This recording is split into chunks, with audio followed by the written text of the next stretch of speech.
Hey, what's up, everybody? Welcome back to another episode of the podcast, Master Random, the podcast. And if you didn't know, I am your host, Boo Atta. Now you know.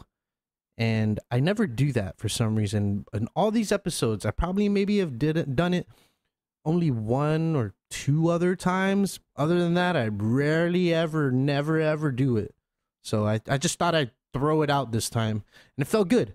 Maybe I'll possibly do it more. And it's an exciting month coming up of episodes, lots of episodes scheduled, and I've taken a long enough break.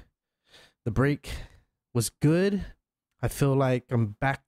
I'm ready to be back to consistency with doing episodes. Just took a little downtime and having to sort of get life in line, right? You want to pack all these things into your life to be as busy as possible, and then you become too busy for your own good and you kind of burn out. And I think that's what happened. Ever since August, I've been slowly putting together episodes, and over the last 5 months I've only done 10 episodes, which is unlike myself of the podcast. But I never try to force any of the episodes or force myself to do any episodes, only when I really, really want to. And I've just been itching to do it. And now that everything in my life is sort of in line, it'll never be perfectly in line. I got things managed and I got things handled to where doing more podcasts every week and being more consistent is now much more doable. But however, it's always going to be a balancing act. And just to commit myself, I've already scheduled for the next month. I'm shooting to try and schedule for the next 2 months of podcasts, possibly 3 months of podcasts, so we can have consistent episodes every single month for the next few months, and then do it all over again, reset, reanalyze, and see how things need to go from there. Well, yeah, I'm glad I got that off my chest, because that was sort of a big one. So now that that's out of the way, I want to give a shout out to the sponsor, Payless One.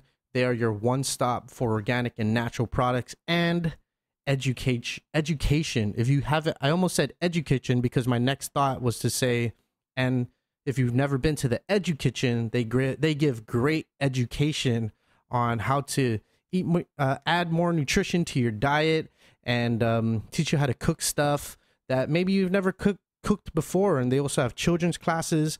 So I believe it's over in the Payless Mighty location, but definitely at the Payless One location in Dedido, located next to the Dedido Payless. They are Payless One. Is your dedicated destination for organic food, home, health, and beauty products. They're open from 8 a.m. to 8 p.m. daily. So go shop, go learn, and stay healthy at Payless One. Ba-boom. Bada boom. My next guest on the show, he goes by the name Drouz3y. And maybe I won't give away his real name just for the sake of keeping it Drouz3y. It was a great conversation. He actually hit me up on Twitter, I want to say couple months ago, about wanting to come onto the show, and I was still sort of in that rut of between doing episodes, not doing episodes, and kind of playing the balancing act with everything. And so he hit me up a couple weeks ago, or maybe it was last week, and said, "Hey man, it's the end of February." I said, "Let's do this, brother." So we are able to make it happen. I've never met him before, but as soon as he walked through the door, I knew we were going to vibe, and we did.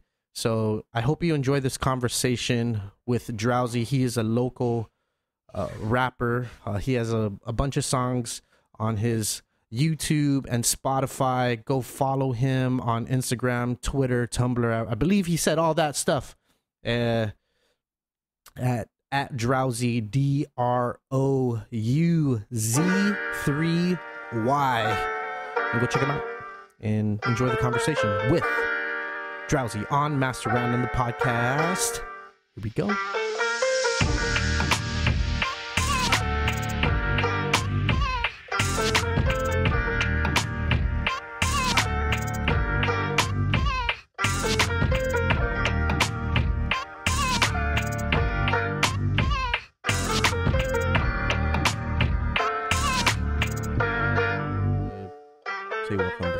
continue this thank you. conversation. But we were talking about social media before we started, and how you have to like micromanage everything. Oh yeah. And just be ever present, right?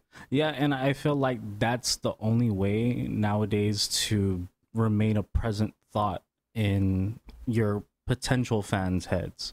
And that's like with anything, you know, it's like a commercial concept. If you keep seeing that commercial, you're gonna hate it the first 1,000 times, but that 1,001 time, you're like, you know what, maybe I'll try that deodorant out. Maybe I'll try it. But when you're wearing different kinds of hats and trying to make something, not only are you the brand manager and the brand and the face and the social media manager and the street team, right? And then lastly, you're the artist. And the artist, yeah.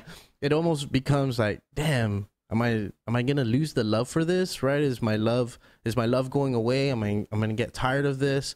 So, you know, just for you being, you know, doing a lot of it by yourself, do you feel like a team would help in putting it together? And have you been a part of a team? Are you a part of some kind of group who sort of supports each other in putting like something together? Yeah, I mean, to keep each other's names up or promoting it and stuff like that. To make the whole process a lot easier. For sure. Yeah, definitely. God, I had a hard time spitting that one out.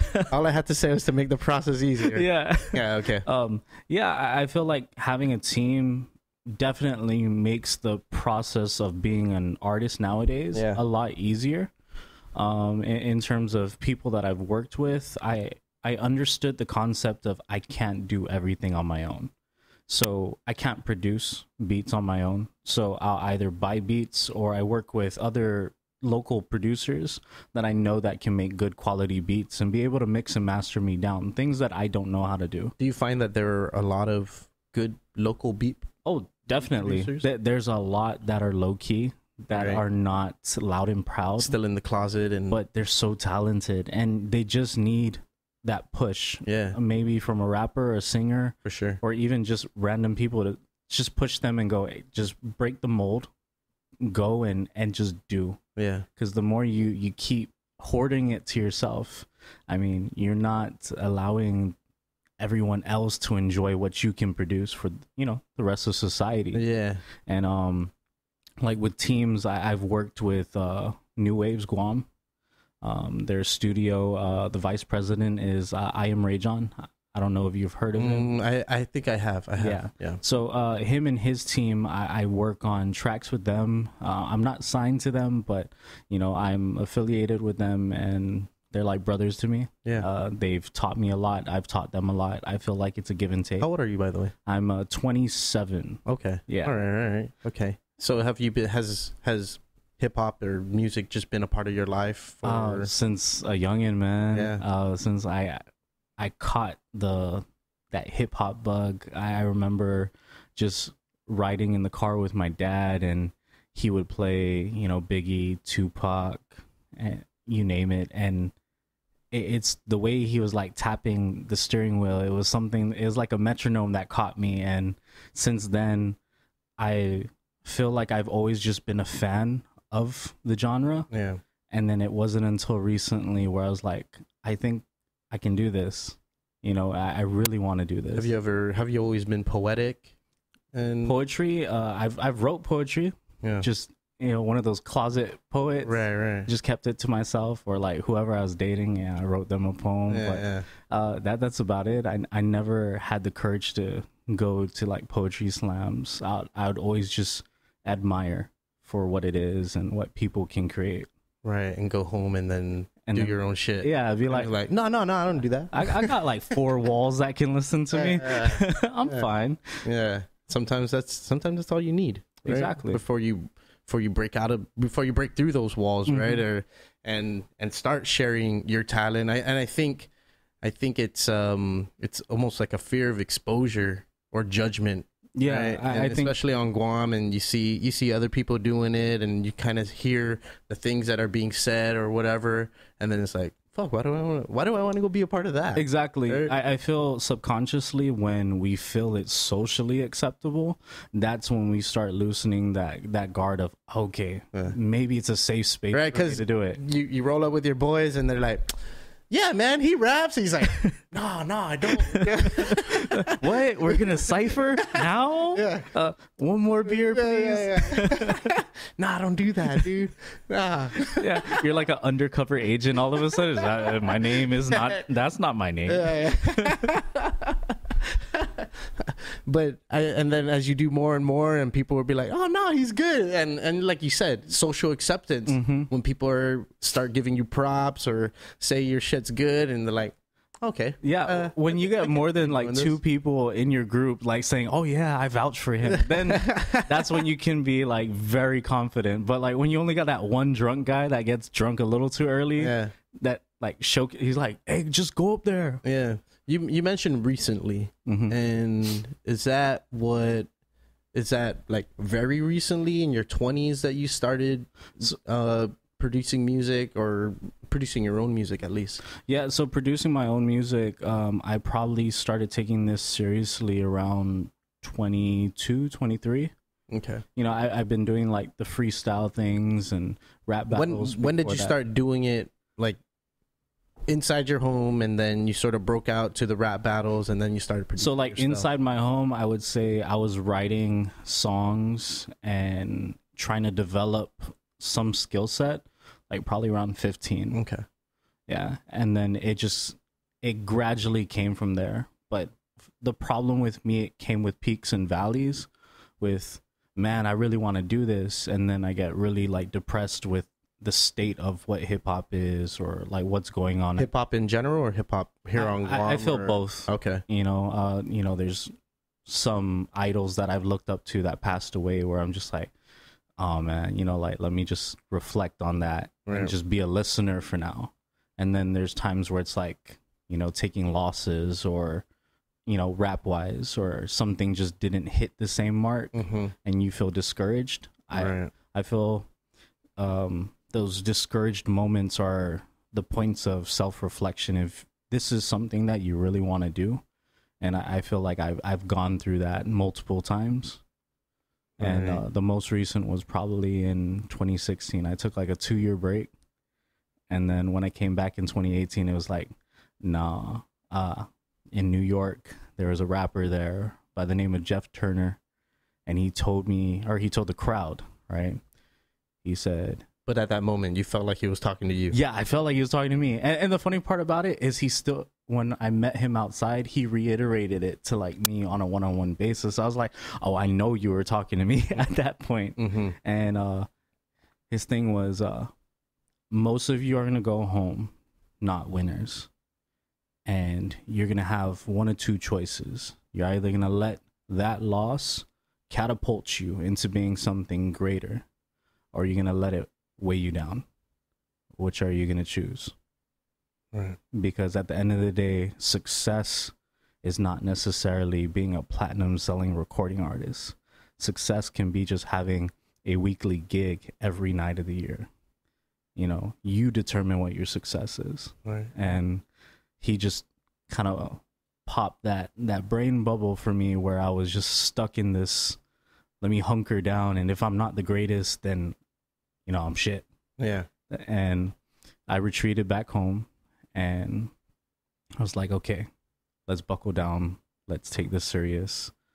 And it was just a lot of self-help and reaching out to OGs and other rappers, and how do I do this? And what kind of advice do they give you, as far as, you know, at least them being a part of what hip hop was back in maybe the 2000s, and now that you're searching for it, what did they? Definitely, like, some of the things they've taught me is being true to your word. Like, whatever you say on a beat, be true to that.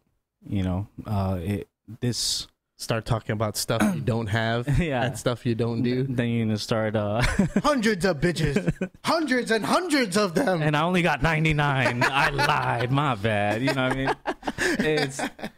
you know, you got to put stuff on Front Street. You got to be real. For sure. You got to be real with what you say and what you do, because your words hold weight more than you ever think. And they've taught me how to manage myself properly in terms of setting up my BMI, you know, how to get on Spotify, how to promote, you know, a lot better than I was before, what people might like, what times of the year is a good time to release, what's a bad time to release. So it's things that they've accumulated over their years of experience. Yeah, man. And it's not necessarily like the trend. I would imagine it's not necessarily the trend of what's cool in the United States, but here, how people react to music here, right? Mm-hmm. Definitely. Yeah. And those were things that, you know, I took into account with, and I measured up how I'm gonna move in these music circles. You know, who do I need to talk to? You know, who do I need to set up, you know, business meetings with? And I for me, I'm always price quoting. It's something that I've always done throughout life, and I actually applied it to music. So I'll talk to other artists and I'll be like, oh man, like, so how much did that guy, you know, pay to record you in your music video? Or how much did that beat cost you? Or what did you do in order to do that? And then once I stockpiled all that information, then it's like, okay, now I got the capital to do it.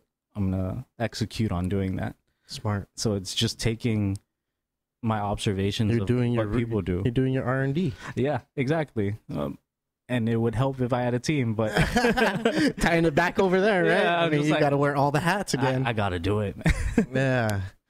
And is like, I guess I want to go back to what I was saying is like, does it affect your love for the music? Because now you're kind of grasping onto the music headstrong, but now it's also the social media aspect of it and the business of it. Is that something you're chasing to maybe record a platinum record or write the best song there is? What is your end point? What is your goal into doing all of this? So like to your first question with like how does it affect me in terms of wearing all these hats, right? So I feel it doesn't affect me negatively, because I feel the more and more that I'm wearing all these hats, it gives me a ground level of appreciation to people that listen to me. Instead of it being like, oh, you're talking to an assistant on Twitter, you're talking to me. I'm giving you a one-to-one, you know, interaction. And I feel like that's something that I want to carry out no matter how big a potential team can get for me. I want to be able to be on that level where I'm never above anyone. I want to keep talking to people the way I talk to people, break bread and chop it up, so on and so forth. For sure. And then the end goal at the end of my road, with every lyric that I can ever create, I just want to be successful in the mindset of whatever I've said, whatever song that I've ever created can help at least one person out there. Because a lot of the things that I write are personal to me. Heartbreak, you know, suicide, dealing with issues with family and fake friends and so on and so forth. These are all things that I feel any given person has gone through on this planet. And for me, it's to create art that you can keep replaying so that you don't feel alone. And if I get money off of that to be able to live comfy, not luxurious, then by all means, I would love that as well. You know, right? That'll be the bonus. That would be the bonus. That's the cherry on top. But the meat and potatoes of all of this is just to be something that people can retreat to instead of other vices. Right. Yeah. Huh. Yeah, man.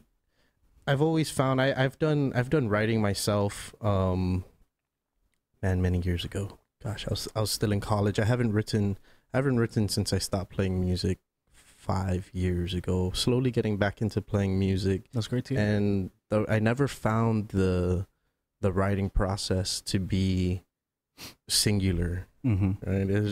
Right? I always found I was writing music in 5 different ways. Right? Or there was never the same approach that I would go into it. So what do you find is your most common approach to how you write your music, your writing process? Like the writing process for me, I have to throw myself in that emotion. I have to get myself in that state of mind, especially if it's a song that is of importance to me. That, you know, it's not one of those freestyles where it's just, oh man, that was a witty bar, you know, things like that. Like if I write about, I'm talking about someone I love or someone that hurt me, like I have to dial myself back into that mood. And that's why, like, when I write like a really sad song, I'm sad for like the whole month. And like my coworkers caught on to it. They're like, oh, really? You're writing a sad song? And I'm like, yeah, I'm sorry. Really? Yeah. Oh man. It affects my mood, and I just try to keep to myself and finish the song. And most of the times, because I throw myself into that thought, that mode of thought, it takes me probably a month sometimes to write a song. The longest it took me to write one song ever was like a year, because it was like I revisited that feeling, that memory, and it hurt too much. So I was like, okay, I'll tuck you away. Yeah, I'll come back to you. And I kept trying to revisit it every month, and it's like reopening up a paper cut every time. And I'm like, gosh, that's so making me sad. So, I haven't even heard the song. Feature presentation. I am so sorry. No, I mean, it's a rare gift to be able to tap into your emotions, I believe. And when I wrote songs, you know, it was really tapping into myself. And before I started doing podcasts, I never really expressed my feelings over conversation, right? Or express my thoughts over conversation. It was always something like we had to keep in. Yeah, I mean, and I would do it over music, right? And that was maybe like the more serious songs, right? That's where the most emotional parts of me, and you can really hear it. And I've been blessed to have people be like, man, I related to what you said. Yeah. And that's like, it's like you achieved something. Yeah. Like that achievement was unlocked right when someone says that. Like when I wrote Dear Son a couple years back, that was like one of the first songs I wrote. It was coming from the male perspective of abortion, which no one in rap talks about. Yeah. And one of the craziest things and relieving things I've heard was one of my OGs said, I give you props for writing that and performing it, because you're coming from a perspective where a lot of men have been at, but society tells them not to say it. Like, you got to be a macho man. And even though that was a hurt time in your life, you got to just tuck it away. Yeah. You got to be a man today. Yeah. And so, yeah, like what you're saying, when you get to those moments, that peak, you're like, damn, I did something there. That was great. Yeah. Let's do it again. See what else I can do. Right? Yeah, I was trying to figure out when's the first time I ever heard of anything that you put out, and I believe it was Dear Son, and I believe I saw it on Facebook. Yes. And I might be wrong, but I only remember it because I remembered the video. Mm-hmm. It was a very good video. Thank you. Yeah. It's cool how you do music videos. Yeah. And they're really well put together. Thank you. Yeah. With that one, I got some really great help from the talented Michael Marriott. I don't know if you heard of him. Yeah, I've heard of him. Yes. Mike is, at that point in time, I was just like, yo, why does this guy want to work with me? Yeah. I'm like, this is so cool. And he reached out and he said, man, I really like, the message. Let's paint a picture for it.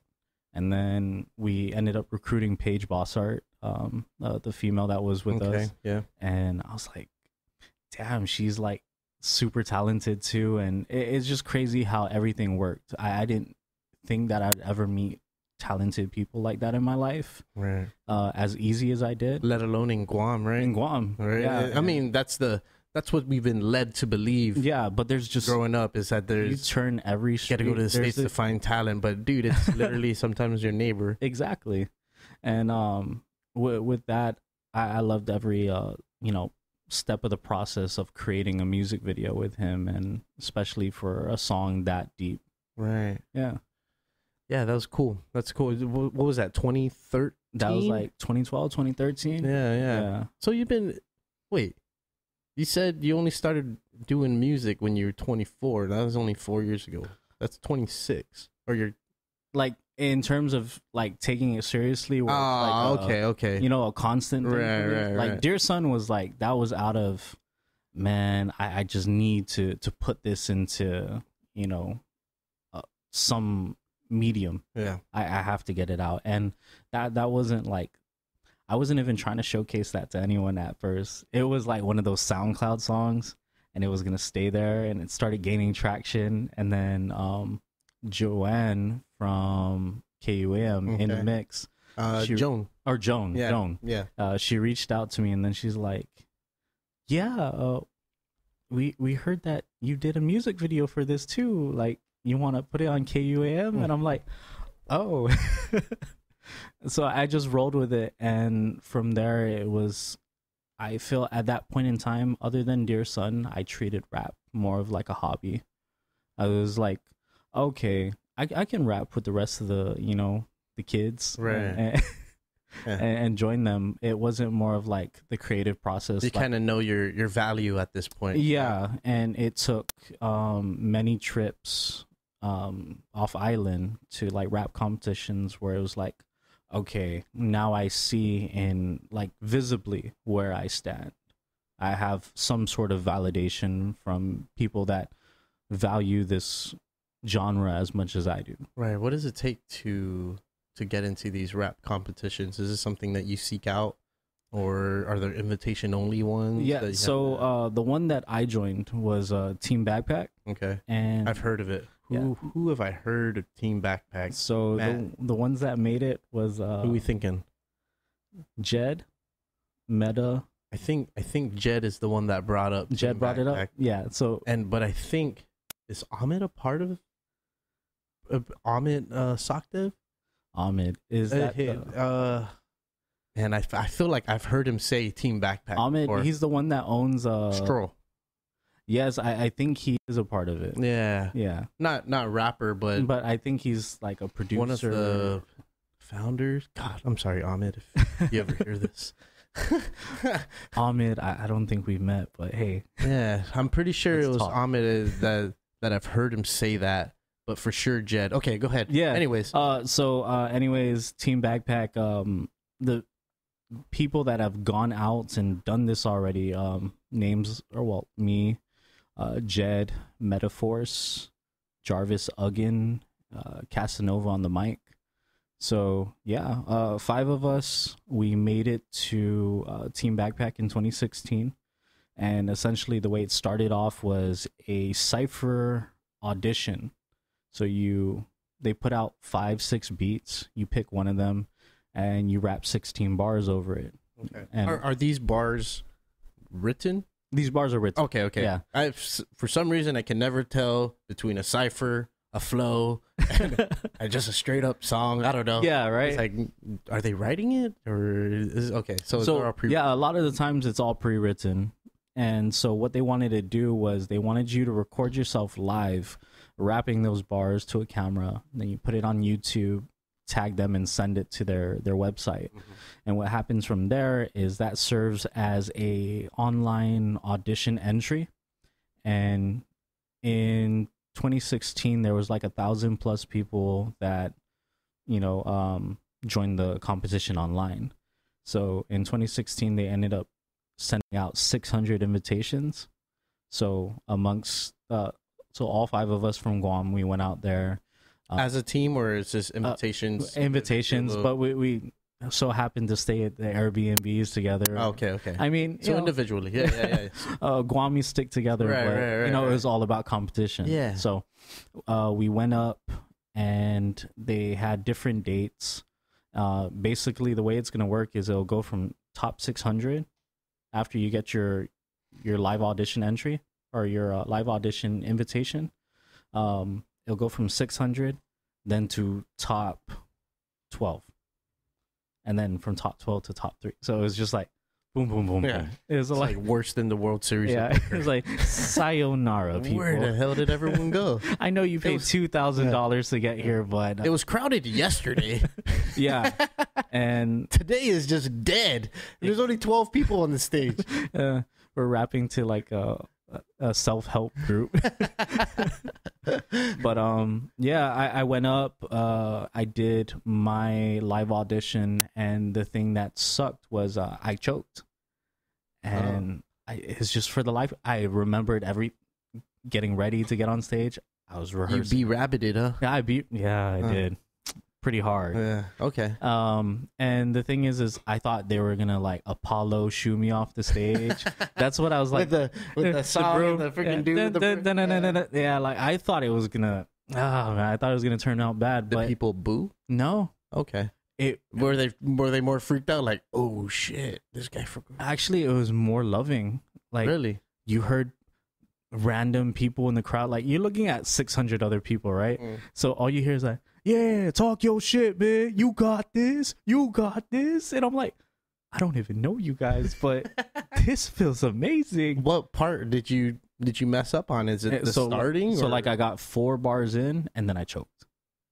So it was like about 15 seconds in, 20 seconds in. So I was like, brain fart, or for the life of me, I couldn't just get that next line off.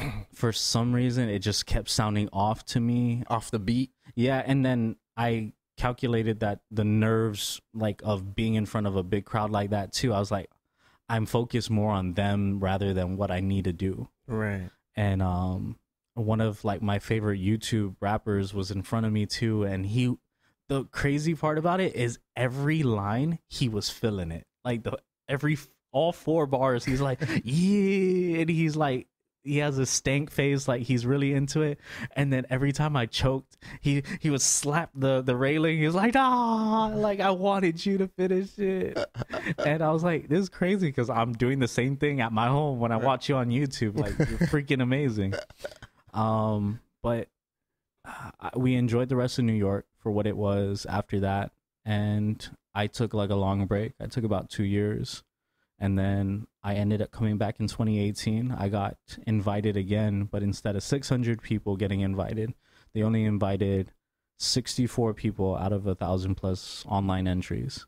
So I was like, oh, okay, that proves a lot more. Yeah. And then we got out there and it was just me and Metaforce, and we ended up making top 32. But the biggest win that I took that day was the same verse that I choked on 2 years ago, or in 2016. When I went to this 2018 audition, I said, I need to get this verse off. And I remember right when the beat played, I looked at the president because he was in the rafters. I looked at him in the eyes and I was like, I got this. And I got that whole verse off and I felt so confident. I was like, I don't care what else happens at the end of this. I did what I needed to do. I proved it to myself. Redeemed yourself. Yeah, you know, it was like pat myself on the back. I feel good. Yeah. Top 32, and now your confidence is boosted. Yeah. And from there, you determined from there. From there, I determined what I can do, you know, and put what I can't do in the back burner. Yeah. Far away from, you know, present thought. Right. Yeah. Performing here on Guam, is it tough to get weekly things to do? Are you constantly waiting for something to happen? Definitely. It's super hard to get gigs. I feel just because how come you just don't play at like bowling alleys or bowling alleys? Honestly, I would. You give me a bar mitzvah, I'll do that too. I don't care what it is. I want to keep just performing for whatever it may be, and I'll take anything at this point. Right. You know, yes, compensation's nice. But I feel the experience of it all, just to be able to keep honing that. For sure. I would pay for it. You ever just go out in like busk style? Busking? I've never tried busking, or I've tried. I feel like it should be a bigger thing than it is here. Yeah, I'm trying to figure out like what is the legal ways to do it. Well, I don't think you have to be homeless or anything like that. No, right? You know what I mean? Yeah. You can just go out there and just play music, right? I remember a couple years back, me and this other rapper named Yoshi Goliath, we did these ciphers in Tumon, and we just put into the Facebook group chat. You're like, hey, we're all gonna meet around 7 right in front of Outrigger.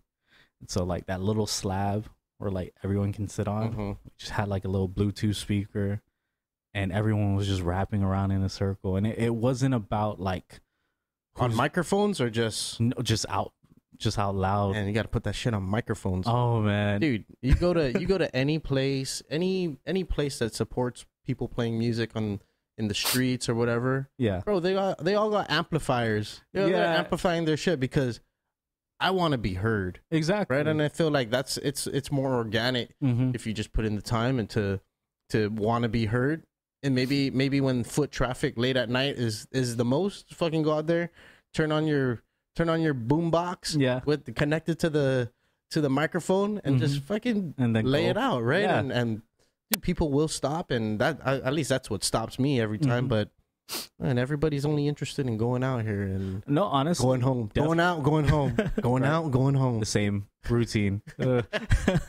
No, I definitely would love to, busk, and you're right. If you just put forth the effort to get it all set up, I'm pretty sure that people will accept it. Yeah, you go to any Asian country, you go to any city in the United States. I've never been to Europe as an adult, so I wouldn't know, and I can't speak on it. But you go to any city, and there's people out there doing, even though they're not getting gigs inside, they're creating their own gigs outside. Oh, definitely. To give themselves different experience, right? But I feel like on Guam we wait too much for people to give us the opportunity. Happen, that handout, right, so to speak. Not a handout. I wouldn't say a handout. I would just say an opportunity to arise. Yeah, because instead of looking for an opportunity, so many opportunities can be created, right? And whether it's just with a singular person, with yourself, or with a group of people. Yeah, and I feel the other thing too is, because I've heard this from other artists, is I feel a lot of us are very mamalo. Like, I don't want to go out of my way and go to this promoter and go, hey man, so do you think you can put me on? Like, why not? I feel there's this, I'm not saying there's nothing wrong with it. I just feel like there's people that I feel like this at times too, where I feel like, man, I should earn it by that person asking me. It's like a weird thing, but I feel like a lot of people have gone through it where it's like, I feel, is it overzealous of me to be like, or is that the right term? I think so. Yeah. To be like, hey, I have what it takes to perform for you and you to pay me. Like, do you think you can do that? Or just put me on. Like, I guarantee I have a good show for you. Dude, I can probably guarantee that that's what a lot of people do. Exactly. And that's what I'm learning. Or that's what maybe what it even takes. Yeah. Like you said, maybe it's just people are just shy. Yeah. The shyness. And one of the biggest like quotes that pops up in my head every time I get to that moment is closed mouths don't get fed.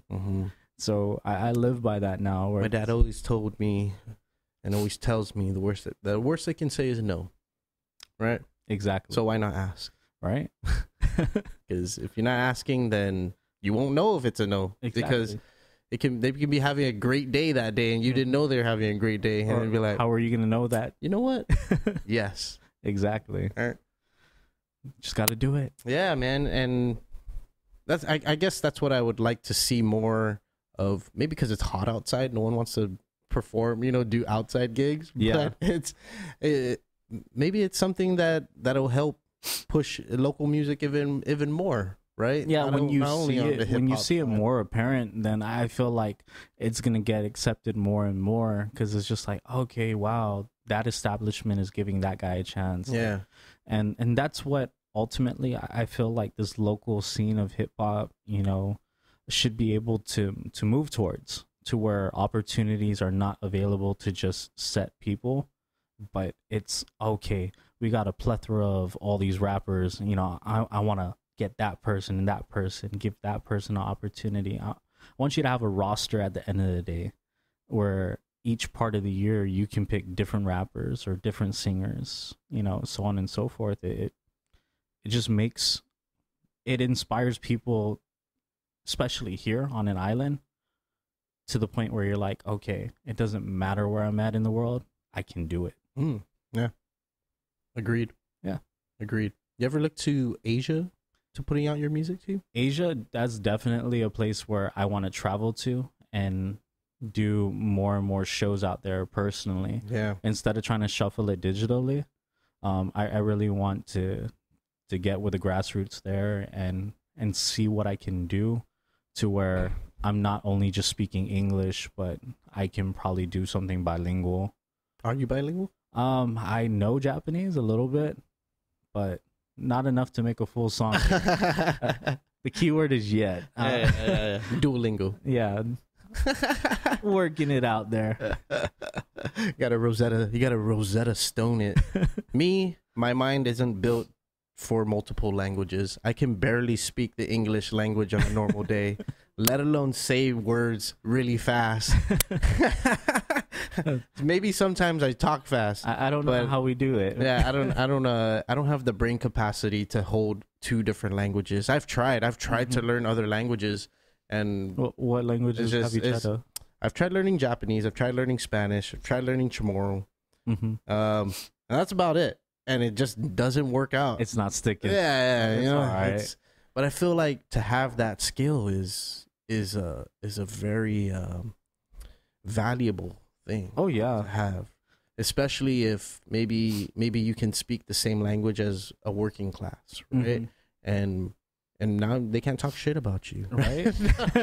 No, you ever see it in movies where like you and like a girl are like arguing or something, and then the Korean lady comes by and she starts speaking in Korean, and then he turns and he just speaks in like full-blown Korean, ordering from the menu. And she's just like, huh? Like, oh, you didn't think so? You didn't. This don't look 1 ounce of Korean, but I got it. Right. Yeah. You just never know these days. But me, I've chosen that my mind is not towards the English or towards learning more words and expanding my vocabulary in that sense. Yeah, I got what I need. Just doesn't work out. I barely have. I have a hard time learning even regular English, new regular English words. Let alone they're creating new English words. Right. You're just like, oh, that's a thing now? Collaborations, is that something that you're constantly looking for? Or would you rather, lay a track by yourself? Is it easier to collaborate? I love collaborations because it takes half of the work out of it. Instead of writing 2-3 verses, I only got to write one. Yeah. But collaborations, I feel it's harder for me to look for who I want to work with. It's not more of like, oh, certain people are not good enough or anything like that. It's just, if I'm going to write a song, it has like a certain vibe or message, I'm looking for a certain thing. So there's times where it's like, oh, I need another rapper to be very aggressive. Or there's times where, like the one that I'm currently working on right now, I need a singer. I need a female singer of all things. And I need to hear, like what we were talking about before, when the emotions come out, right? I need the singer to recreate, pain for me. And just that oomph in their voice. And when I was at the Guam Music Fest in December, I came across this singer. She went on stage with Jonah Hanum, and her name is Jelena, and I was like, I love your voice. Yeah. She's actually my cousin. She's your cousin? Yeah. Yeah, because that night I talked to her, and I was telling her, she has really an amazing voice. She has an amazing voice. Yeah. And I said, you know what? I may be really drunk right now, but I'm telling you this now, and I'm going to tell you this sober. You're really talented, and I need to work with you. Right. And probably 2 weeks, 3 weeks later, then we ended up talking, and I was like, I was serious. I'm sober now. I'm serious. You are talented. I really want to work with you. So we have a concept in mind, and hopefully I'm able to finish it up with her this month and release it in March. Nice. Yeah, the song's going to be called Better. And what is the message behind it? So this one, what is the emotion you're trying to have you ever felt when you have this dream of achieving something at the end of your days, or and family, friends, strangers tell you that it's impossible, something that you can't do, that's far-fetched.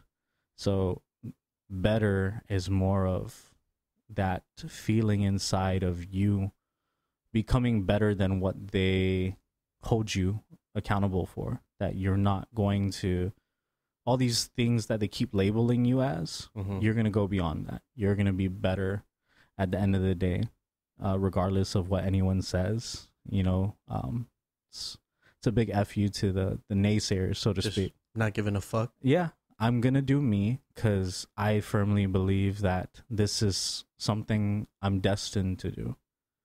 And I wanted the hook, more importantly, for her to be on it and sing it. And I was like, I kept singing it to myself in my head, and I was like, I don't see anyone else. I only see her. And yeah, so we had to sit down, and I just can't wait to work with her and get this done, just to hear how it all came together. Yeah. I want to ask, how do you know? But it's like, it's one of those things that it's unexplainable, right? Yeah, it's like, I would say intuition, or like that gut feeling. Yeah. Where when you have an idea, like for example, one of my friends, Bryce Cole, he just dropped a track recently. And I remember him saying, when we were messaging each other, man, I feel like is the one that was with the girl Harmony? Yes. Yeah. I pay attention a little bit. I see whatever comes by my way. That's the different hats, man. The marketing was good. Yeah. It's like, I don't listen to that music, but I know it's there. Yeah. Right. But the song is amazing. It's great. It was well produced, and when we were talking, she has a wonderful voice. She does as well. Yeah.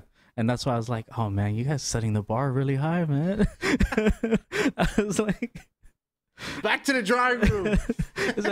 Come on, team. Pack up, roll out. We got what we need here. But I love him. He's homie. And the thing is when I see stuff like that, it just makes me want to be better too. Yeah. It's like, okay, cool. We're not going to stay at the same level for 5 years from now. We want to just keep growing. And when I see all these less of a competition and more of a, you inspire me to go in. Exactly. And the thing is yes, we all may have our like little personas on Twitter and whatever that we play, but low key in the background, it's like we shake hands and we're like, hey man, like honestly, that was really good. I like that song, and it's, I feel when we start spreading more love, we're going to start getting more love. Yeah, man. And that's why I asked about the busking thing, because there's a lot of love to give, and music gives a lot of love. Definitely. Especially when you can have someone stop someone in their path and purposely interject your path into their path, and they stop and watch you, and they feel the love. And whether it's a song that they can relate to or a song that they can't relate to, just the fact that they're there and they're like, oh man, I'm enjoying this. This was worth enough. Yeah, it's endorphins. You're still setting off some sort of endorphins to make them feel, man, I'm glad I stopped. Right? And it's not whether it's extreme or just a little bit. You're still giving off that love that they want to feel. And the crazy part about it is sometimes they don't even get your name, right, as the busker, but you serve as this memory, because they'll go home and then they're like talking to their husband or to their kids, and they're like, honey, I saw this really good singer the other day. I never got her name, but she was amazing. She's always near the Dunkin' Donuts. Like, I know, because I wanted the Dippin' Dots, and then she stopped me, and I was like, oh man, Dippin' Dots, and oh god, she's great. She's amazing. But that's the thing. I feel a name shouldn't be synonymous to that feeling. I just want you to feel.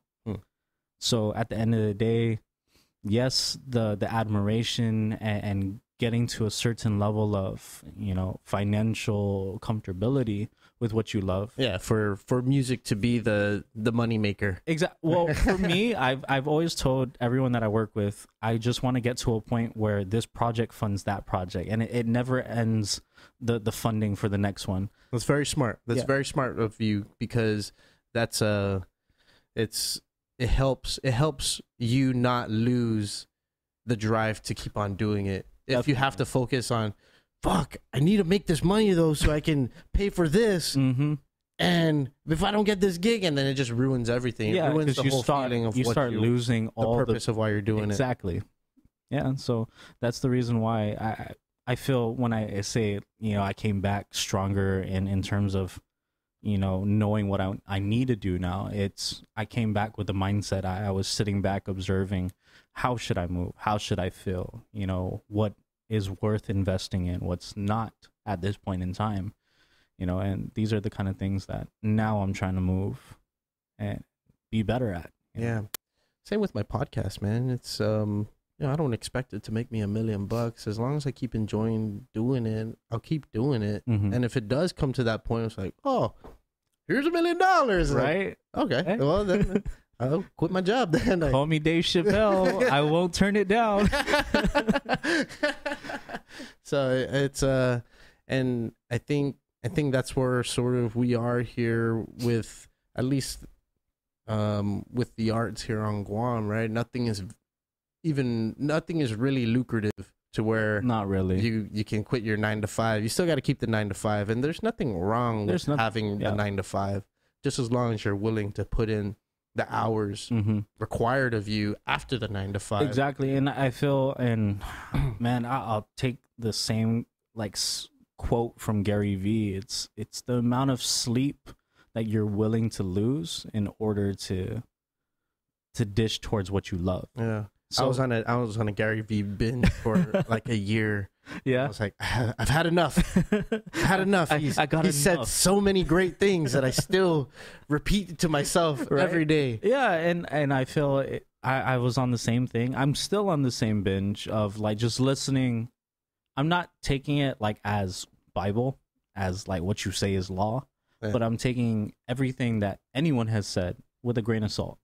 Like, hey, this can serve, you know, serve meaning towards what I ultimately need to do in the end. And so it's the same thing like with the losing sleep. It's, yeah, I work a 9 to 5, but there's times where I have to pull 16 hours straight. Yeah, I'm tired at the end of it.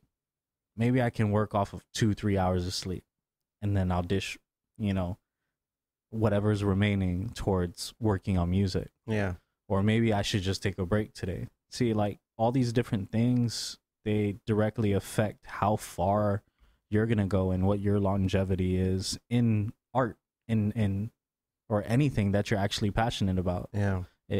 And that's where I'm at right now, where it's like, yeah, I got the designer eye bags, but I'm working on probably 19 other tracks that I'm planning out the strategy of what I'm going to release and when to release it, who not to bump heads with when like they release something.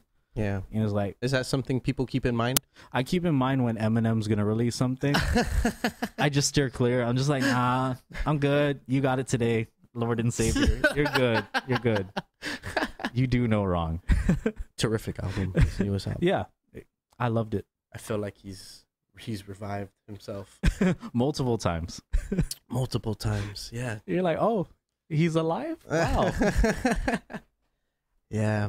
Yeah, when I first listened to the first few tracks of the album, I was like, fuck, he's back.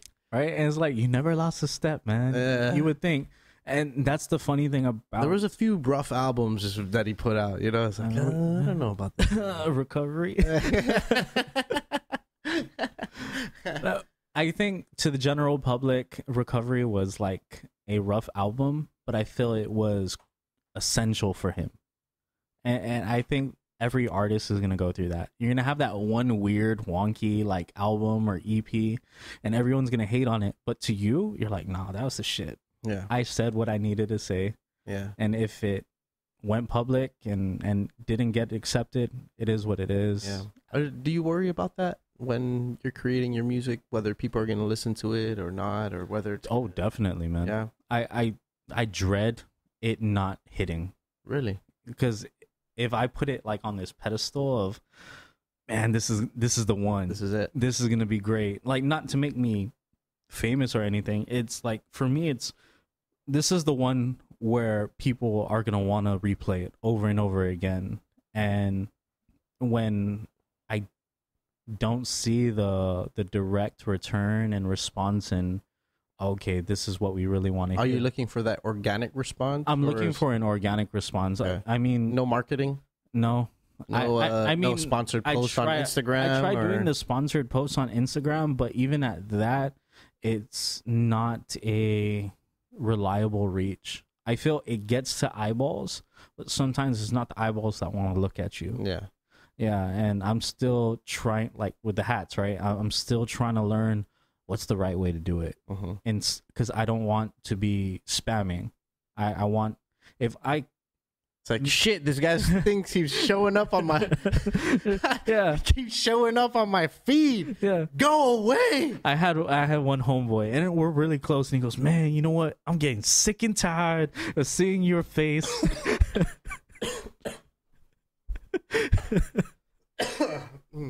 Yeah, he's like, I'm getting sick and tired of seeing your face. And he goes, but that was a great song, though. And I'm like, hey, it did its purpose, right? And he goes, yeah, so can you take it off sponsorship? He goes, I bought it already. I told my family to buy it. He goes, I did what you want. Leave me alone. And I'm like, okay. So, I mean, hey, it's proven it works. It's kind of like those Toyota commercials or the Atkins Kroll on YouTube. And you're like, maybe I'll buy a truck today. Shameless plug. Unintended shameless plug. No one told me to say that. But maybe a car in the future would be nice. But he is saying that the commercials are annoying. Yeah, it's working. It's working. It's working. It made me stop watching YouTube for a week. Exactly a week. Yeah, man, that's interesting because I feel that then it will limit your creativity of allowing you to evolve because definitely, because now you're only creating music that you think would hit rather than just creating music. Exactly. And it's a weird thing because there's times where other artists tell me, man, you got to bite the bullet. You got to make stuff that makes people want to dance or like what the crowd is going to love. And now I'm trying to straddle the fence between saying something that means something to me, at the same time dressing it up in a way that people would want to receive it.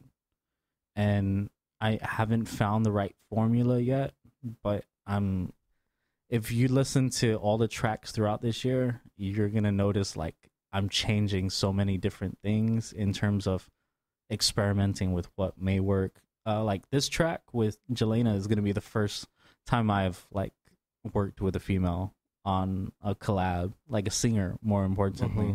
So it's going to be a surprising turnout on the way this all sounds, and I'm hoping it goes well. Like what you're talking about, like I hope people receive it as well as I feel like they would receive it. But would it discourage you? Would it discourage me? It would make me want to work harder.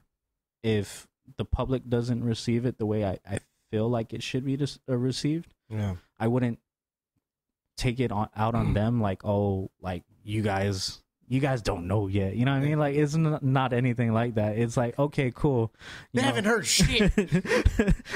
This is the real hip hop. You know, like no. I feel any naysayer or anything that discourages me where they're like, oh, this is just not it. Like, I'm going to go back to the drawing board. I'm like, okay, I take that as evidence. Okay, maybe we can touch up on something. What's different? Maybe it's the beat. Maybe it's the way I said it, you know, and I go through those things like that. And that's interesting. I'll randomly message people, like, whether we're close or not, like, but I know that they liked something or they heard, you know, my EP or this song or that song. I'm like, hey, you know, how's your day going? You know, it's going good. And I just wanted to stop you by any chance. Like, can I just get your thoughts on that last, link that I sent you with my new song, Let It Ride? It's like, did you like it? Was it annoying? It just helps me be better. Right. And, if you can do me a favor and when you get the chance, just let me know. It'd be greatly appreciated. And just leave it like that. And most of the time people like come back and they're like, yeah, man, if you just change this a little bit, man, it would be like even better, but I liked it. Or I've had the opposite where people are like, man, I didn't really like it at all. And I'm just like, for real? Yeah. And I'm just like, hey, man, I respect your opinion. Those are good friends. Yeah. And I love those people over yes men any day. Yeah, because sure. I don't want to keep pushing something and then looking like a fool, like, oh, man, I shouldn't have created this. This is yeah. Get discouraged even more. Yeah. Yeah, the only reason why I asked if you would constantly create, and if focusing on creating something that people will like would inhibit your production of music, is, or at least the development or evolution of your style, is that you're putting out less things now, right? Mm-hmm. And I mean, maybe it suits you in your process, just the way it seems like you really examine everything that you're putting out. Right? Yeah, I'm trying my best to examine it so that the way I capitalize is justifiable. Is it more the beat or is it more the words? I feel that I never have a problem with the beat. Like, I feel the beats that I choose, people gravitate towards that and they're gonna like it. I feel it's more of the words, how I dress up certain things, the way I write it. So I'm used to a strict writing pattern, especially for rappers, where it's 16 bar verse, a hook or a chorus, and then 16 bar verse, and a hook and chorus at the end. And sometimes I was like, okay, let me put myself in the shoes of someone who's busy, because most people are busy, right? The hustle and bustle of, I gotta go from point A to point B, gotta go to work, I'm on break, I only got a 5-minute break, lunch, this and that. So if I'm gonna listen to music, I want my music like that. I just want it at the snap of my fingers. So if 16 bars, right? 2 16-bar verses is about 2 minutes long, and then your hooks are about like 30 seconds long, right? So it's about 3 minutes altogether. Sometimes I feel people don't even have 3 minutes to spare. So I feel like, for example, I went the extra mile of, okay, let me make my most recent song 2 minutes, see if it has the replay value. And I discovered that it does. It's a catchy song, and I wrote the verses a lot shorter than 16 bars. So it's something that people Let It Ride. Yeah, Let It Ride. Want to play it, Matt? Yeah.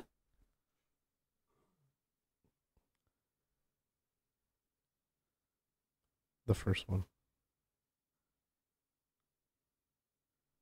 So that one, I got lucky. That one ended up getting on a couple playlists, and that's the reason why it's up there.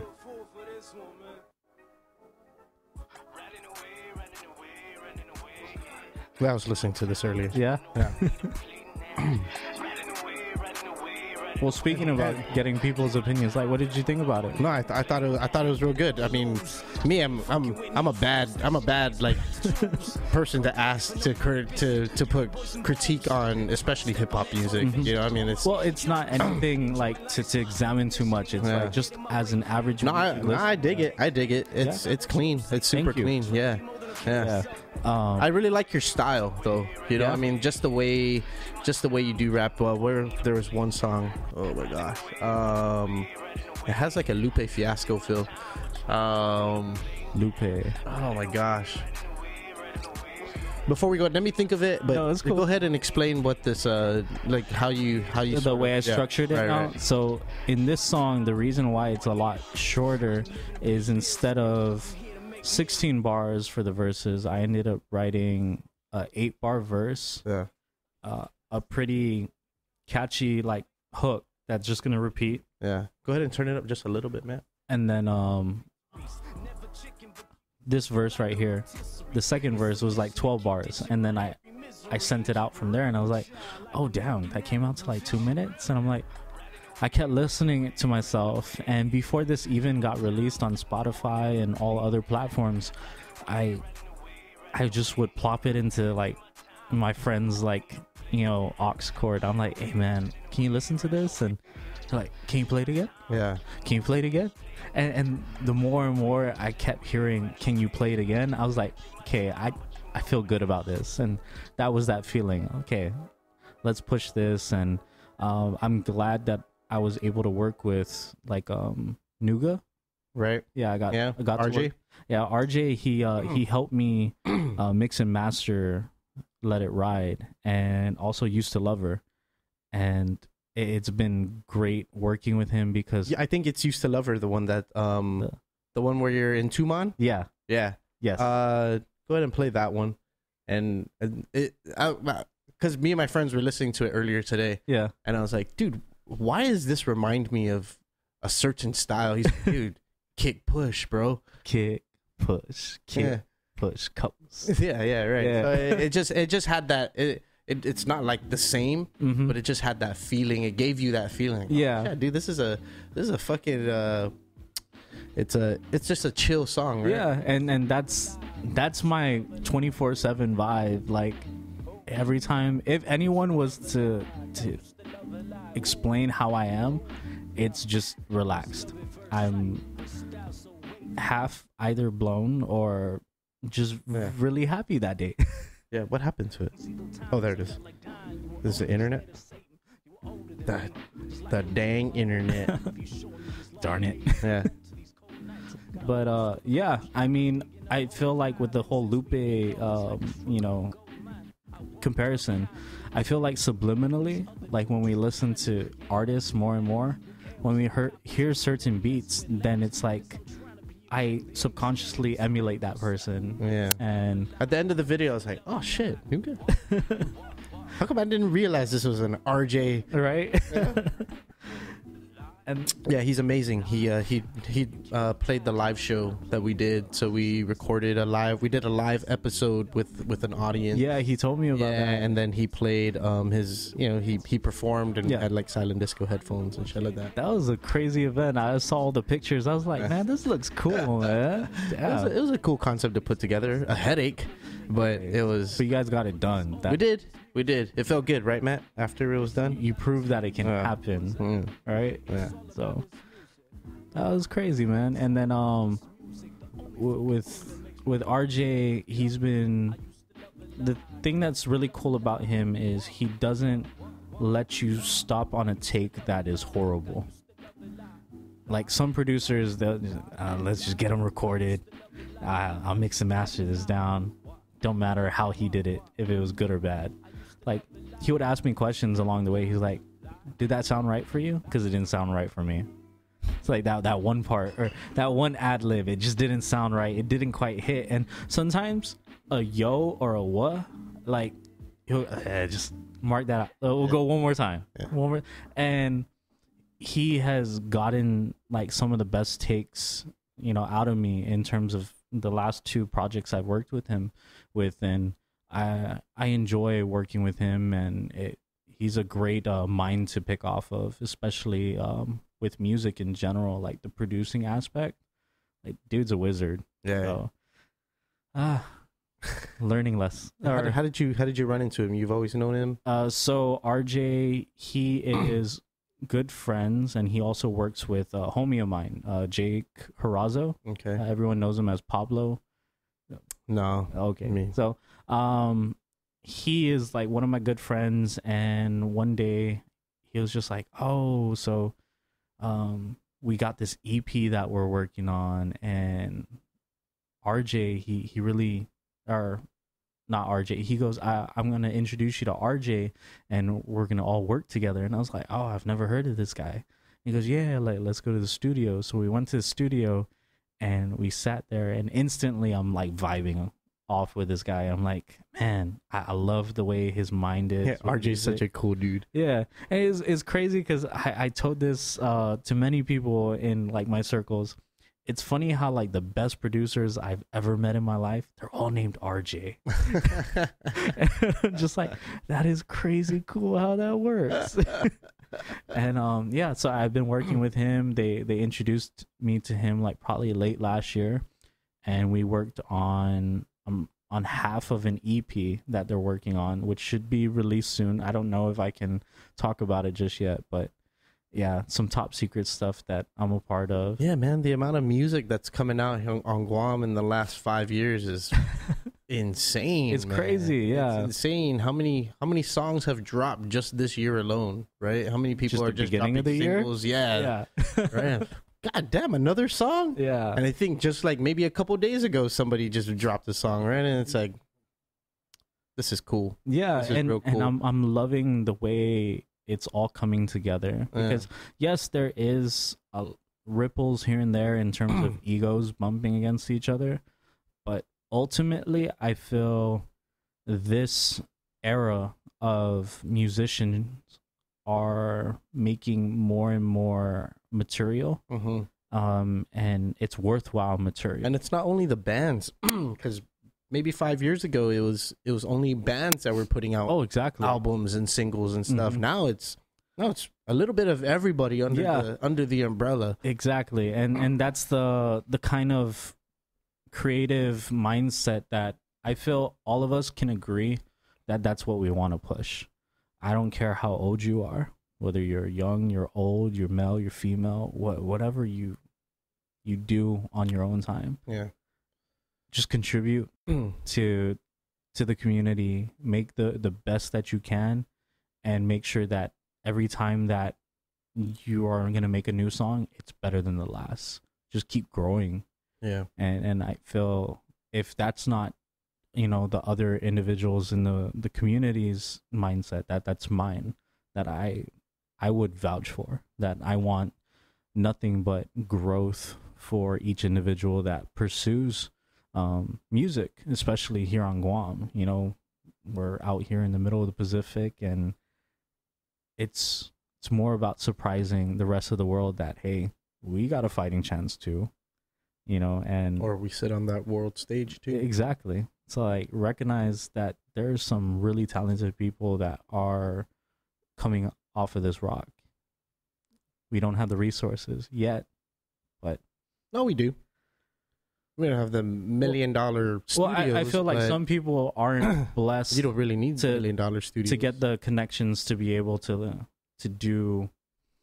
expand to the degree where people are accepting of it. So, like, for example, there's this one girl that I saw on Twitter. She's just in high school, and she's an amazing singer off of one clip alone. And I was like, man, she should get into a studio. But it's like, I don't know how money situation is in terms of getting that person into the studio, or if anyone is willing to mix and master that for free. It's one of those things where it's like, how do we work the logistics here? Need agents, right? Preliminary agents.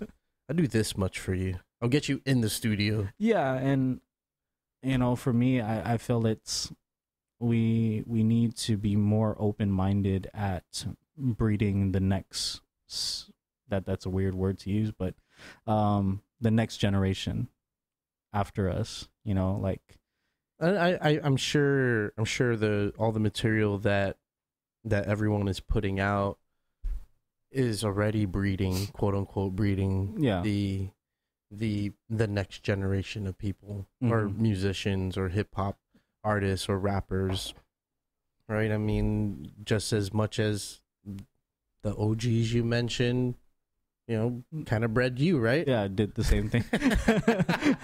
Let's say inspired. Pause.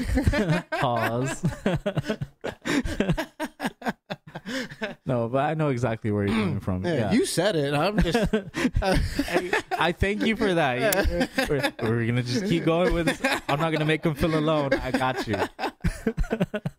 Just thought it sounded cool until I said it. I was like, okay. It's not until you say it that you're like, I had to say it twice to realize Yeah, let's say inspired. It sounds way. Delete all of that. Delete all of it.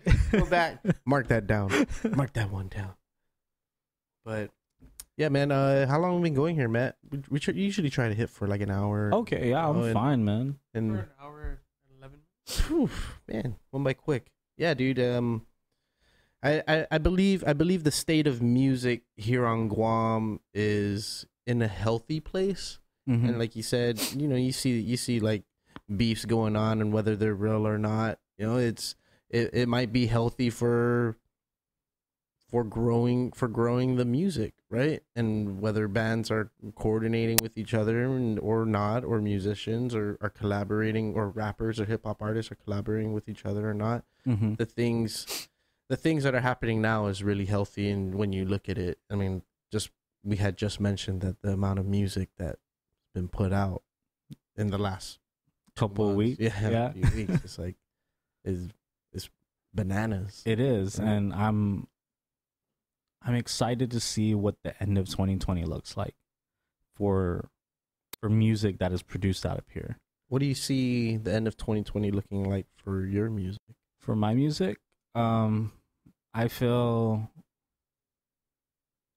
a rise in people looking my way. Like I feel like because I took such a long break, and because I haven't been really doing a lot of shows, more often, I feel like I get overlooked. So I feel at the end of 2020, with the amount of work that I plan on completing throughout the year, I feel people can look back and go, damn, okay, that was a good year. I can't wait for the next. And that's the same thought that I want to have them have for the rest of me creating music. I want them to keep anticipating and being excited for the next. And that's the ultimate goal for me at the end of the year. Right. Yeah. How about the next 5 years?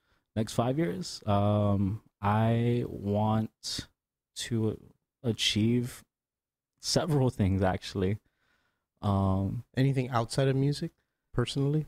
Outside of music, clothing line. But that's something that I've just sketched out. That's on the back burner. Yeah. And I'm waiting for the music to be the forefront, and then branch out from there. I don't only want to just be in music, but I want to be in movies as well. Like, I just love entertainment. And to do the transition like Ludacris and Dwayne "The Rock" Johnson, you know how like you would think that they were just going to stay in that one lane, and then it opened up to these different, opportunities. And that's for me. I am open to opportunities, whatever it may be, and whatever I am blessed the opportunity to work with, I mean, I'm gonna give it my all. Yeah. Do you think moving off island is at all a necessity for you to expand yourself or expand what you're trying to do? I feel when I get to a certain level, it would be. I feel the reality of things here. This may crush a lot of bubbles, but I feel there is a ceiling, especially here in Guam, your hometown in general. I feel in a lot of people's hometowns, there's this wall, or this ceiling that you hit, where you're like, okay, I know definitely this is everything that I can achieve here. I need to conquer somewhere else. And it doesn't necessarily mean like, oh, I'm going to forget my roots and my home. It just means I need to expand. And I feel this may or may not been like, for example, Metaforce's way of thinking, where he did so much here on Guam and for Guam in the hip hop community. And then he ended up moving to Colorado, and he's doing more and more things for his poetry. And I feel as artists, that's what's beneficial. It's when you plop yourself into a different environment, and then now you have you can reach in different directions that you otherwise. And there's no excuse not to be able to do something. Yeah. So if someone offers me a gig in New York and I'm living in Colorado, I shouldn't say no to it. I can physically go there, right, you know, and make it happen. Whereas you living in Guam is like, can you give me like a week? Yeah. Because when I get over there, like, I'm gonna be jet lagged. I went through 4 time zones. It's like So, I mean, it's to each his own. I'm not saying that it's not impossible to just grassroots here and achieve everything that you set out to achieve from here. But I feel if you're going to do that, you're going to have to do a set of like traveling back and forth to be able to meet the people that you need to meet. Or you just got to love performing here. Yeah. And create your own opportunities to get people to see what you're doing. Yeah. Right? The biggest advice that I got, and it was from Vibe magazine. We were able to talk to one of their chief editors. Mm-hmm. It was Vibe and Source. And they said, we don't care how good you are. We care how many people you influence. And that I was like thrown a loop. I was just like, you don't care about skill anymore? Yeah. That's a lost thing. And they're like, don't get me wrong. There are people out there that have skill and have influence. It's up to you on which one you're going to get. And she said, we care about if you can sell out your hometown. If you can make sure like those box office or those ticket sales are legitimately you, that you're worth that time, then you're worth the cover. And man, the magazine, for especially for hip hop, it's a big influencer on what's gonna happen with your career. The magazine medium, you know, the video medium like World Star Hip Hop and things like that, like they really influence your longevity. And so going back to doing shows here, it's like I've never seen one rapper or one singer or band to go, this whole island loves me. Like, and that's military people included. You know what I mean? And that's something that I would love to achieve. Right. But that's gonna take some work. A lot of leg room or a lot of leg work. But start busking tonight. Exactly. That's, right after this. I'm stretching as soon as I come. After this, you better head straight to Tumon. Hey guys, you know Tumon, Sands Plaza. I'll be right. Do they got the lights up still? No, they took it down. Oh man. Yeah. Christmas light busking. That would have been amazing. Yeah, man. And I only asked about that because a lot of people do, you know, eventually uproot themselves to go, and it doesn't mean I'm turning my back on my homeland or anything like that. You're searching for something more. Definitely. And it's not maybe to become something popular or the best lyricist or whatever it may be. But there's something about personally as a person individually is what I want to say. Yeah. That you need to feel small again, right? And gosh, I feel like I'm saying all the wrong things right now. No, you're good. No, and because not that you're a big fish in a small pond here on Guam, right? But you want to feel like it's not everything you're doing is worth it.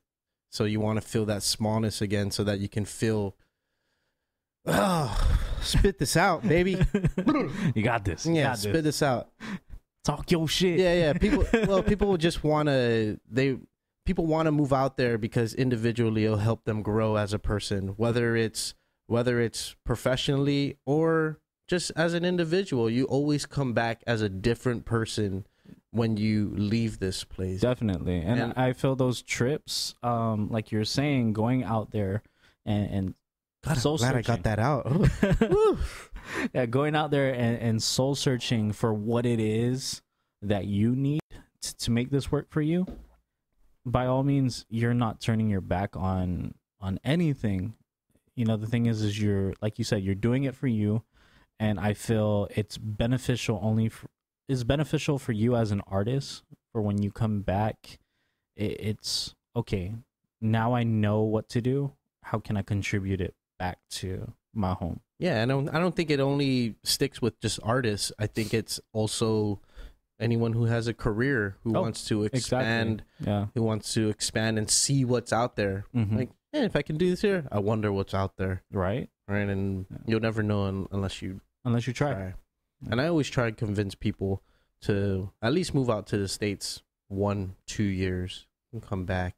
See how you feel after that. Yeah, see how you feel after that. See how your mindset changes. And you never know. You might end up staying out there 30 years because that's where you figure you want to grow a family. And there's people that eventually make it back and can never leave. Exactly. Like me. I moved off island for 5 years and I came back and I told myself, 2-3 years. It's been 10 years. So damn. I love this place way too much, I feel like I would do the same thing too. Like, I feel like I'll move to a country and then I'll come back just for vacation. I'm like, yeah, just sell my house back there. I'm gonna stay here. I forgot these beaches exist. I always get this thing whenever I travel to a different place. I always walk around and find myself saying, I can do it out here. I can live here. This place looks livable. After day 5, I'm like, I'm ready to go home. Right. Life is so much easier back home. Exactly. I think I did that like both my trips to New York. I'm like, oh man, I love it here. Yeah, I think I can fit in here. And then like day 3, I'm like, oh man, I can't. It gets hot sometimes.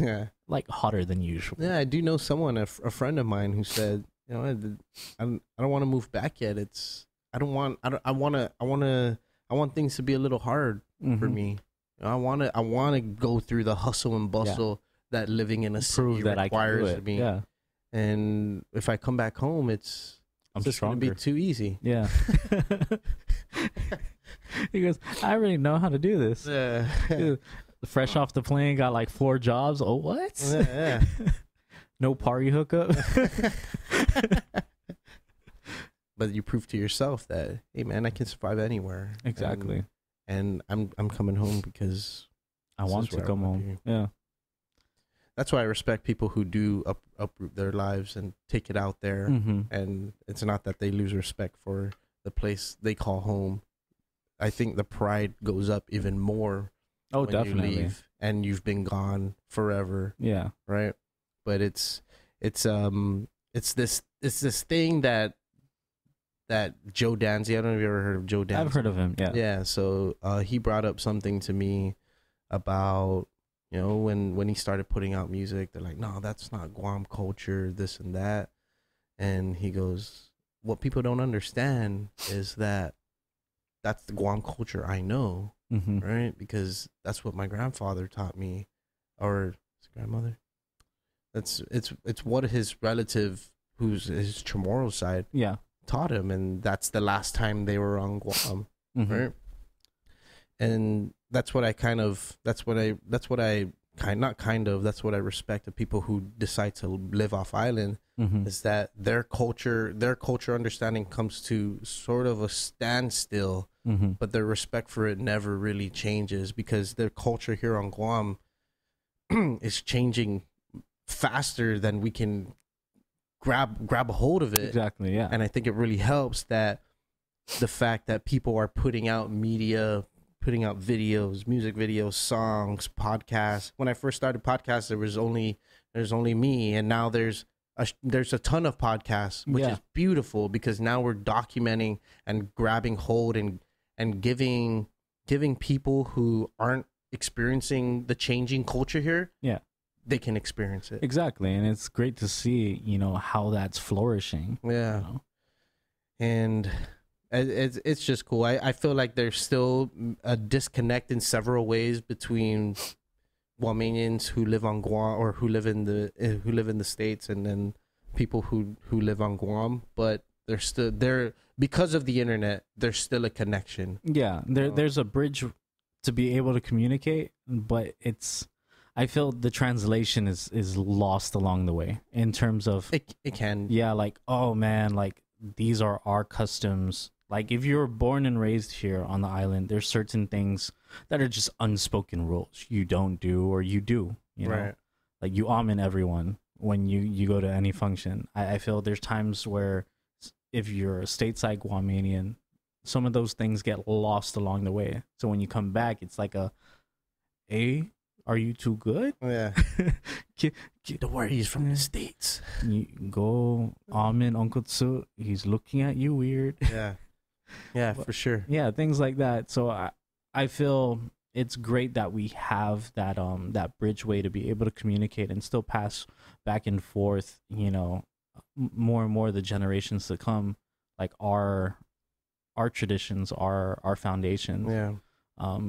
But one person who's been able to sort of really bridge a gap in his own way is Joe Guam. When he used to do, I don't think he's done one recently, this thing called On Live, and he would do live performances on Facebook.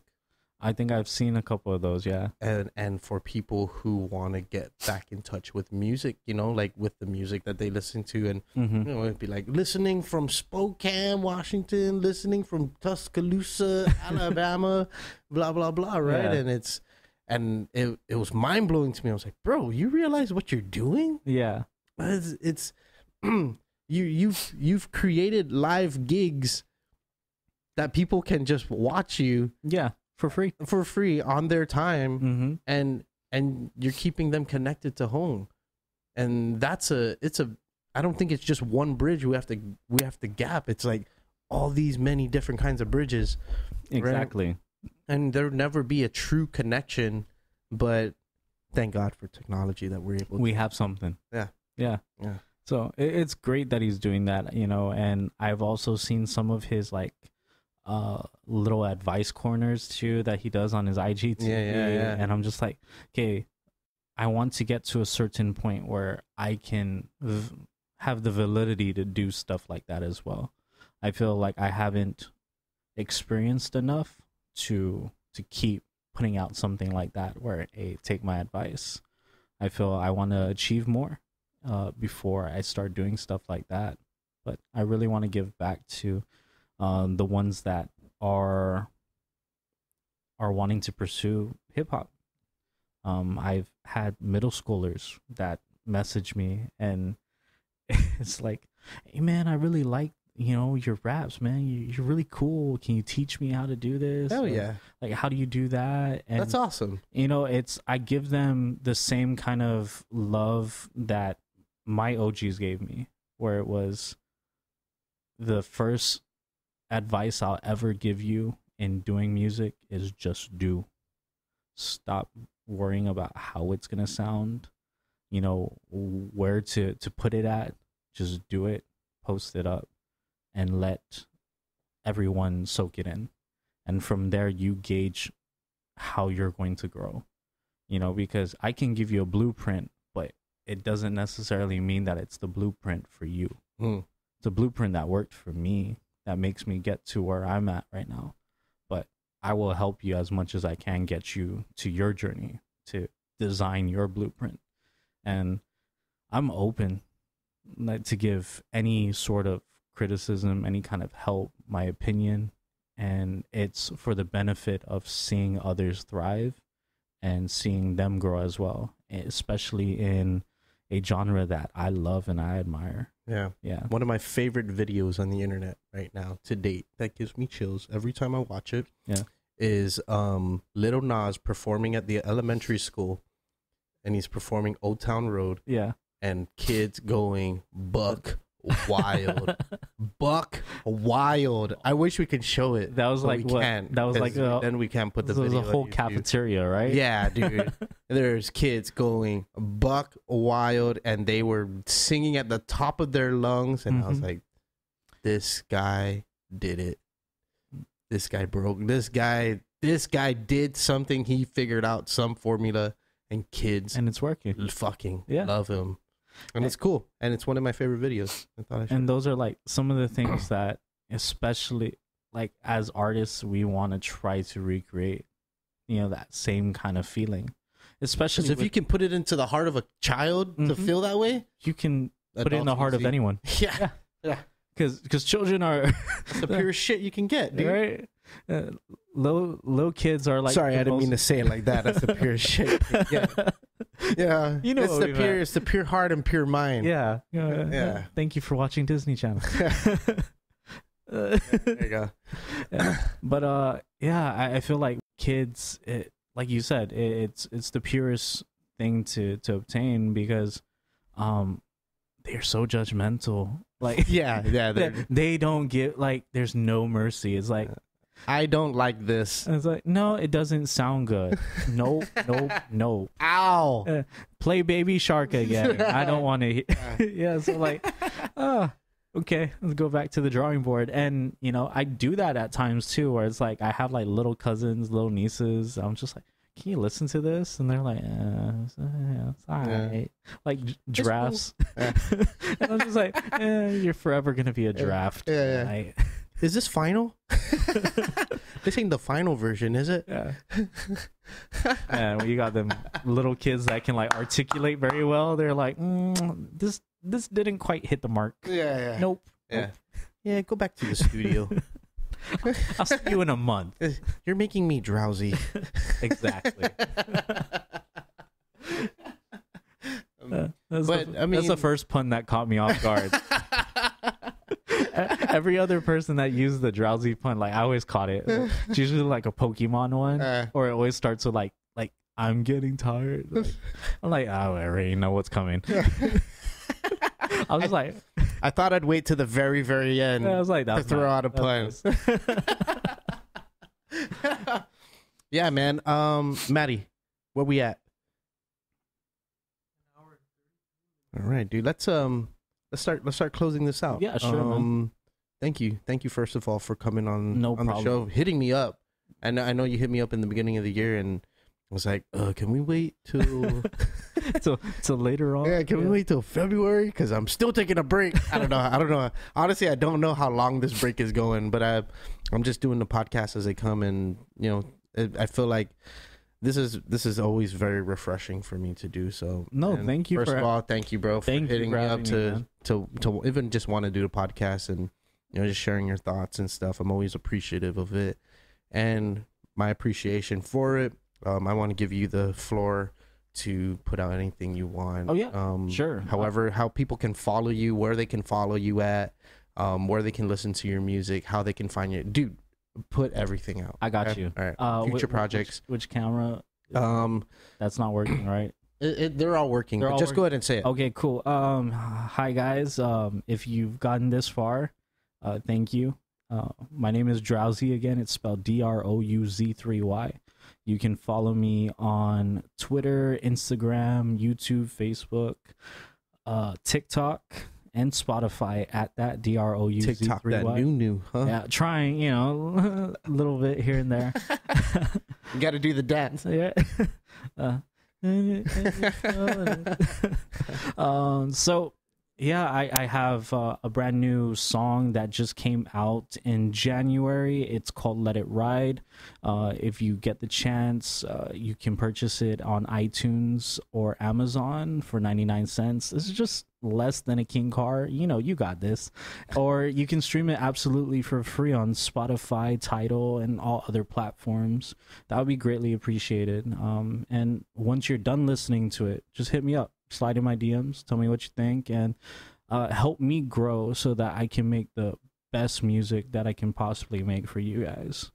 Other than that, you can catch me on March 28th. There should be another hip-hop show hosted by Alter Ego. A lot of it is still in the works and planning, but be expecting my name to be on a flyer somewhere. And if you get the chance, just call out sick that day, or take your vacation, because I'm gonna set it off when I get on stage. I've been itching to do this for you guys. And and lastly, thank you for having me on the podcast, man. The funniest conversation I had before hitting you up was I was talking to I think RJ. I was like, man, it feels kind of weird. Should I message him? I really want to do a podcast. I just want to do a podcast to just talk, because I love talking about music. An hour 30 minutes worth of music. And I was like, man, yeah, let's try it. The worst he can say is no. So I'm glad that, I talked to you on Twitter and we got this set up and we did it, and I loved the conversation, the back and forth, and the reason why I wanted to do this more than anything was because I've watched multiple other podcasts that you've had, and I was like, man, this guy, the way he articulates his questions, it doesn't make it feel like a podcast anymore. It makes it feel like two homies having a conversation about something that, one of them is passionate about, or both of them are passionate about. Thank you for that. The way you, no problem. And the way you tie in, like, even your personal, thoughts and feelings, it's done well. And I just wanted to tip my bucket hat off to you. Thank you. I appreciate that, dude. Yeah. So I don't know how you close out. No. We'll definitely do this again. And one thing that I've learned to come to love and appreciate about this podcast is that it's evolved many relationships with people that I had, that I've had on the show, and multiple times on the show. By the time we get to the fifth episode that we do together, is going to be, we're not even talking about music no more. Where were we again? We're just having a conversation. It's being recorded. And that's the way it turns out. And that's one of the things that I've become extremely appreciative. And a lot of people I've met over the last 5 years has been through this podcast. And a lot of them, I still maintain relationships, whether I see them every day or once every 3 months. It's almost as if, because we've shared this time together, it's almost as if we've known each other and we see each other all the time, and we haven't skipped a beat. And we're just gonna start off from where we left off. So let's definitely do this again. I had fun, dude. I'm always open for that, man. Yes. All right, dude. Maddie. Yo. Did you have fun? Yeah. Okay. I think Matt's microphone was off half the time talking to him. I feel bad because, like, there's times where I was like, I wanted to direct the conversation at Maddie, and I'm like, hey, what's up, man? So how do you feel about this? Hey, pull your chair up. Come on. Yeah, so we're sort of trying to work on getting Matt facing this way. Okay. So that he can kind of be a part of the circle, right? Yeah. Every time I say something, I find myself looking at Matt, expecting he's looking at me. And then all you see is the back of his head. Yeah. And that's going to change. One day soon. We shall see. Yes, sir. But thank you so much for listening to this episode, and everything's in the pre-roll.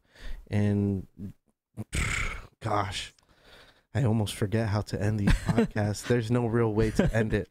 That's what we've determined. It never ends the same. But thank you so much, everybody, for listening to another episode. And take care of each other, be kind to each other, love each other. There's a lot of love to spread all over this island, all over the world. And if you can spread it to those closest to you, it can help perpetuate getting it to places that you've never thought it can reach.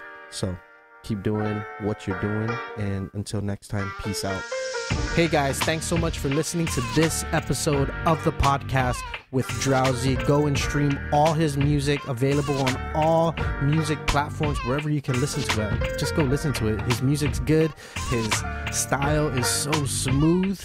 And what else you want me to say? Just go listen to it. Shout out to our lovely sponsor, Payless One. They are your one stop for organic and natural products and education. Go shop, learn, and stay healthy at Payless One.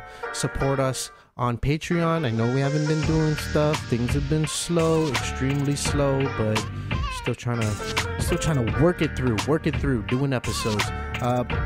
Rate us and review us on the Apple Podcast app, and anywhere you're able to rate and review, do it, please. It'll help us.